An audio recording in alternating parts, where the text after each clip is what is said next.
सोचिए, दशकों से पूरी दुनिया की अर्थव्यवस्था एक ही भरोसे पर चल रही है। भरोसा ये कि इकोनॉमिक ग्रोथ हर मुश्किल का हल है, खास तौर पर कर्ज का।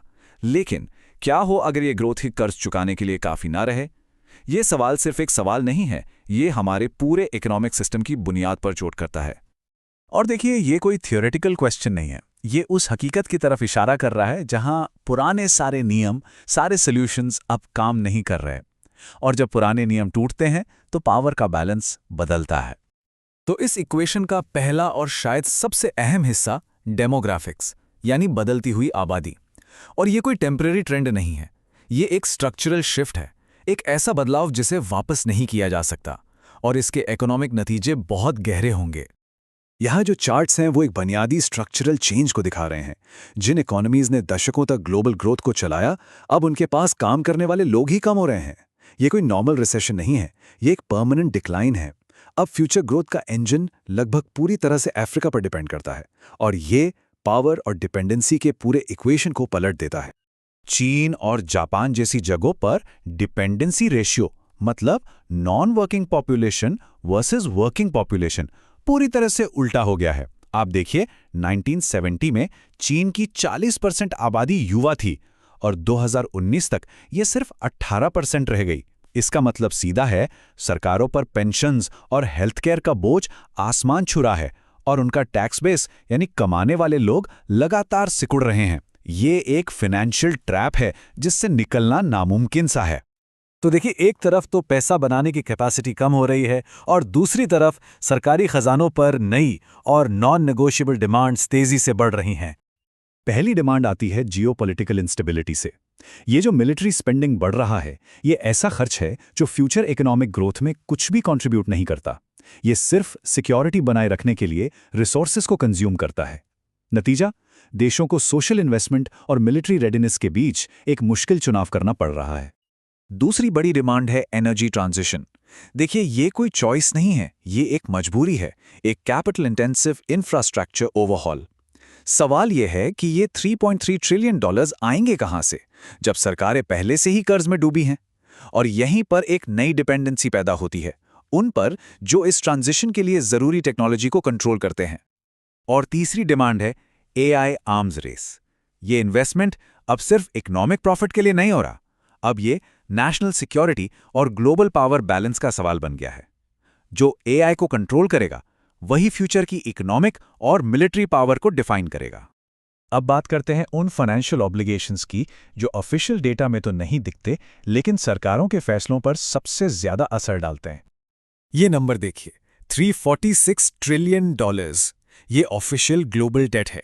हाँ, ये अपने आप में एक बहुत बड़ा नंबर है, लेकिन ये कहानी का सिर्फ एक छोटा सा हिस्सा है।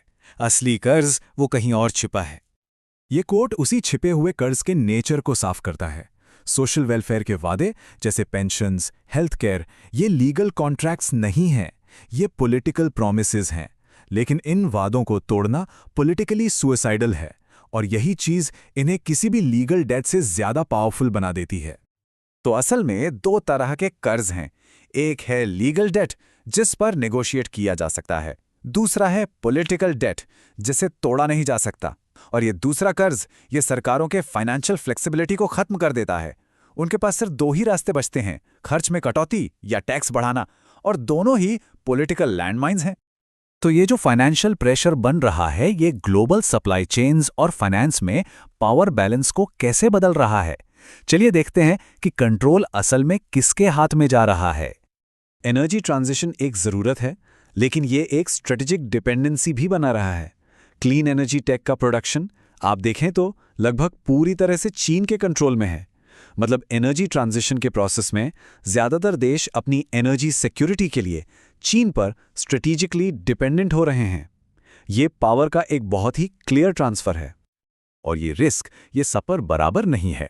जब भी जियोपॉलिटिकल टेंशन बढ़ता है, इन्वेस्टर्स इन अनस्टेबल रीजन से अपना पैसा बाहर निकाल लेते हैं। इससे उनकी इकोनॉमीज और भी ज्यादा कमजोर हो जाती हैं। कैपिटल हमेशा सेफ्टी ढूंढता है, और ये कैपिटल फ्लाइट कमजोर देशों की फाइनेंशियल इंस्टेबिलिटी को और भी ज्यादा बढ़ा देता है।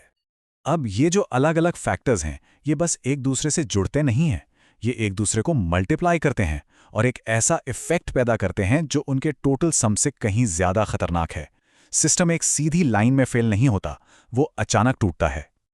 पहली लेयर को देखिए, जब सिर्फ जियोपॉलिटिकल और इकोनॉमिक अनसर्टेनिटी होती है तो हाँ, मार्केट में उतार चढ़ाव होता है, लेकिन सिस्टम स्टेबल रहता है। इसे एक तरह का बैकग्राउंड नॉइज कह सकते हैं, जिसे मार्केट्स हैंडल कर सकते हैं। लेकिन जब आप इस अनसर्टेनिटी में मार्केट वॉलेटिलिटी को जोड़ते हैं, जिसे विक्स या फियर इंडेक्स भी कहते हैं, तो स्ट्रेस लेवल नाटकीय रूप से बढ़ जाता है। रिस्क अब सिर्फ बैकग्राउंड नॉइज नहीं रहता, वो सिस्टेमिक बन जाता है। और फिर आती है final layer, cost of money, यानी इंटरेस्ट रेट्स। जब अनसर्टेनिटी और वॉलेटिलिटी के इस माहौल में इंटरेस्ट रेट्स भी बढ़ने लगते हैं, तो सिस्टम टूटने की कगार पर आ जाता है। ये वो ब्रेकिंग पॉइंट है जहां छोटे छोटे चेंजेस के भी बहुत बड़े और अनप्रिडिक्टेबल नतीजे हो सकते हैं, और एक मैनेजेबल प्रॉब्लम एक अनकंट्रोलेबल क्राइसिस में बदल जाती है। तो इन सब फोर्सेस का एंड रिजल्ट क्या है? एक टकराव, एक ऐसा कोलिजन कोर्स जिसे टाला नहीं जा सकता, क्योंकि ये स्ट्रक्चरल है। यही है कोर डिलेमा। एक बूढ़ी होती दुनिया जिसकी डिमांड्स अनंत हैं, और इन डिमांड्स को पूरा किया जा रहा है एक ऐसे कर्ज से जिसे कभी चुकाया नहीं जा सकता। ये एक ऐसा इक्वेशन है जिसका कोई परमानेंट सॉल्यूशन नहीं है। और असली खतरा वो किसी एक क्राइसिस के आने का नहीं है। असली खतरा इस सिस्टमैटिक मिसकैलकुलेशन में है, इस गलतफहमी में है कि इस टकराव को इनडेफिनेटली टाला जा सकता है। हर दिन जो गुजर रहा है वो इस गलतफहमी के रिस्क को और भी ज्यादा बढ़ा रहा है।